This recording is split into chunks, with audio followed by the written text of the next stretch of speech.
Kita langsung bergabung saudara melalui saluran Zoom ada Bergas Chatosasi, Kepala Pelaksana BPBD Jawa Tengah. Selamat siang Pak Bergas. Selamat siang, iya Mas. Pak Bergas, informasi terkini yang Anda dapatkan di lapangan, bagaimana proses evakuasi dan juga proses pencarian korban hilang di lokasi tanah longsor? Ya, jadi pada saat kejadian terjadi, kita menghubungi utamanya yang terkait dengan klaster SAR ya, klaster pencarian pertolongan, yaitu Basarnas. Jadi proses evakuasi korban terdampak longsor maupun banjir bandang yang ada di Petung Priok itu kita mempercayakan kepada rekan-rekan dari Basarnas dan teman-teman relawan. Tentunya masih terkoordinasi dengan kami ya, dengan BPBD, baik BPBD Kabupaten maupun Provinsi. Dan memang tadi betul apa yang disampaikan bahwa proses menuju ke titik lokasi pencarian itu ada kesulitan untuk akses ya, jadi memang harus merambat. Jadi teman-teman relawan ini harus proses menuju ke sana itu bertahap untuk bisa melalui. Memang ada sebagaimana kondisi saat ini, di mana saat ini kondisinya sedang hujan malah di sana. Akhirnya mungkin sementara ya untuk menjaga hal-hal yang tidak diinginkan apabila terjadi ada kejadian susulan, itu lebih baik memang sementara melihat situasi. Tentunya yang bergerak di sana adalah teman-teman Basarnas dan teman-teman relawan serta TRC BPBD. Pak Bergas, data sementara yang kami dapatkan terkait dengan jumlah korban ini ada 15 orang meninggal dunia, 7 orang hilang dan 10 orang luka. Apakah ada perkembangan terkait data ini, Pak Bergas? Saya dapat terakhir itu bertambah 1 yang MD 16. Jadi 16, yang lainnya mungkin masih sama ya, luka 10, mungkin yang hilang sudah berkurang. Tapi ini barusan kami sempat dapat itu data dari pos lapangan, itu jumlahnya menjadi 16. Oke, bisa dikonfirmasi lagi 16 orang yang telah ditemukan meninggal, Pak Bergas? Iya, betul. Oke. Bagaimana dengan evakuasi korban tewas ataupun korban meninggal tadi? Saya lihat juga Pak bahwa akses yang terkendala dan juga tertutup oleh tanah, warga dan juga sukarelawan tadi menandu jenazah begitu. Bisa diceritakan seperti apa proses evakuasi warga yang ditemukan meninggal di sana? Ya, jadi tentunya setelah relawan itu hadir di sana beserta rekan-rekan Basarnas, itu melakukan proses pencarian. Tentunya dimulai dari titik-titik yang sudah terlihat serta informasi dari warga bahwa di sini ada rumah terkena longsor. Nah itu mulai dicari di area-area di sana melalui sistem daripada SAR ya di sana ya. Ada skru-skru berapa gitu. Nah kemudian tentunya untuk kedepannya untuk yang memang masih tertimbun tanah lebih tebal, itu kita berharap memang dukungan dari alat berat. Hanya saja proses menuju ke sana kan tidak mudah. Apalagi di posisi di bawah itu kan juga ada tidak hanya longsor saja ya, tapi kan ada banjirnya juga. Gitu. Jadi ini kan proses satu demi satu untuk penyelesaiannya. Gitu. Artinya saat ini masih menunggu agar upaya evakuasi dan juga pencarian berjalan maksimal, yaitu dengan mengirimkan alat berat. Namun sementara karena terkendala akses, upaya apa yang bisa dilakukan oleh petugas di sana, Pak Bergas? Ya tetap melakukan pencarian, Mas. Tetap harus melakukan pencarian karena ini kan waktunya tidak panjang ya, istilahnya tidak panjang karena cuaca juga tidak, kita kan kejar-kejaran dengan cuaca. Tidak bisa saling menunggu, kalau bisa nanti kan dapat informasi apa dikembangkan di lapangan begitu. Apakah titik pencarian difokuskan di satu titik atau diperluas, Pak Bergas? Ya, sebagaimana data yang itu kira-kira posisi ada di mana, biasanya ada areanya di situ. Ada area yang nanti dicari begitu.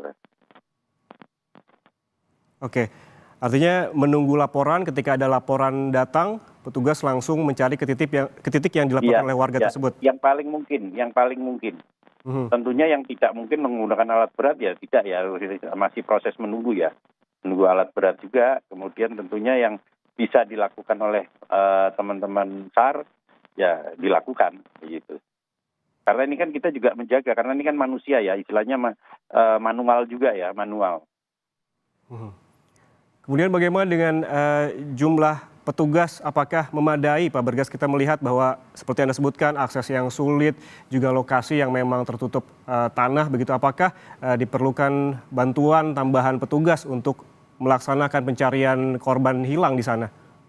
Ya, ya, tentunya kita koordinasi dengan Basarnas, dengan teman-teman relawan potensi SAR yang memiliki kualifikasi untuk pencarian pertolongan.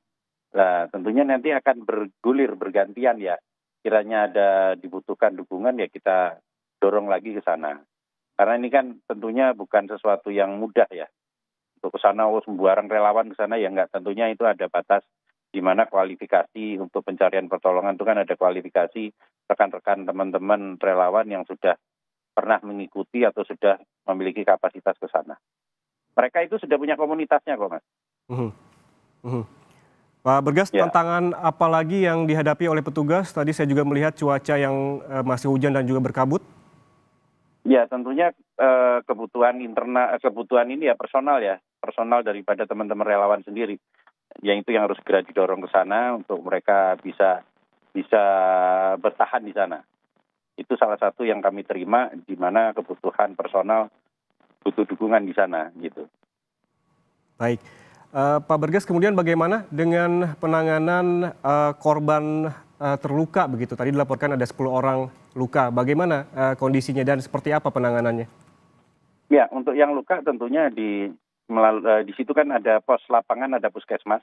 Kiranya masih bisa ditangani oleh puskesmas, dilakukan oleh puskesmas.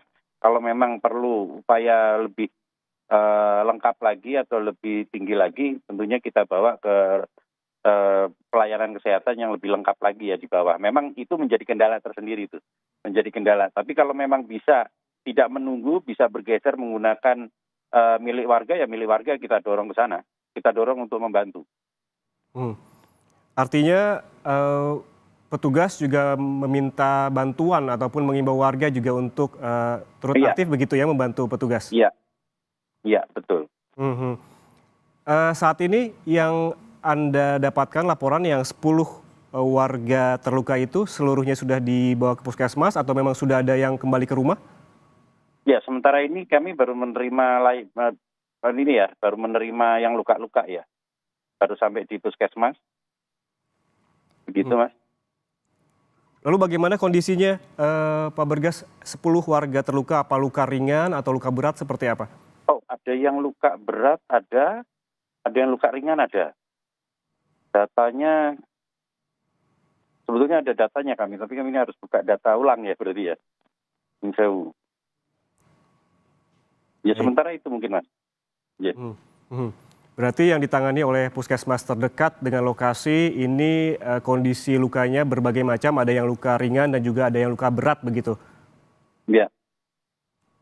Baik, kemudian upaya apa yang paling dekat begitu yang bisa dilakukan petugas yang saat ini bisa dilakukan karena memang tadi disebutkan butuh bantuan personel, tetapi memang untuk mendapatkan bantuan personel ini waktunya tidak cepat begitu, apa yang hal terdekat yang bisa dimaksimalkan oleh petugas? Ya, tentunya upaya penggunaan alat tambahan atau alat bantu seperti alat berat itu harus segera diluncurkan ya Mas ya. Ini kami masih koordinasi sih. Karena ini kan beberapa lokasi kan banyak yang terdampak masalahnya. Dan jalur menuju ke sana itu kan harus memutar, tidak bisa langsung tembus. Kalau langsung tembus itu butuh alat berat buka jalannya. Begitu Mas. Oke, kalau saya melihat lokasi dari longsor ini hanya bisa dilalui sepeda motor. Memang jalanan ini awalnya memang bisa dilalui mobil atau memang hanya sepeda motor saja, Pak? Enggak, bisa dilalui mobil itu. Bisa. Artinya jalan ini memang tertutup Itu oleh jalan, tanah longsor sehingga hanya bisa dilalui oleh iya, sepeda motor.